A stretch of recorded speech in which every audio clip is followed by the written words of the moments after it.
Presiden Amerika Serikat Donald Trump menyatakan negara-negara anggota Dewan Perdamaian telah menjanjikan lebih dari 84 triliun rupiah untuk upaya rekonstruksi dan bantuan kemanusiaan di Gaza. Pernyataan tersebut disampaikan Trump melalui unggahan di platform Truth Social pada Minggu 15 Februari 2026. Trump menjelaskan bahwa komitmen tersebut akan diumumkan secara resmi dalam pertemuan Dewan di Washington pada 19 Februari. Selain dukungan dana, negara-negara anggota juga disebut telah berkomitmen mengirimkan ribuan personel untuk bergabung dalam pasukan stabilisasi yang disahkan PBB serta membantu kepolisian lokal di wilayah Gaza. Trump juga mendesak Hamas agar segera melaksanakan komitmen demilitarisasi penuh sesuai rencana pasca perang yang diusulkannya.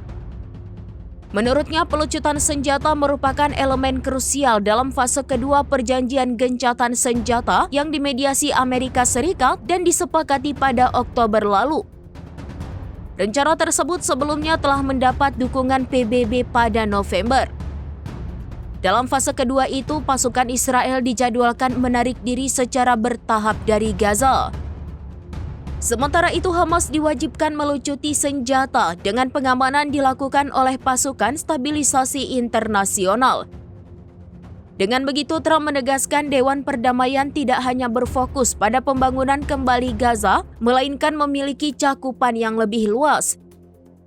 Ia menyebut lembaga tersebut berpotensi menjadi badan internasional yang sangat berpengaruh.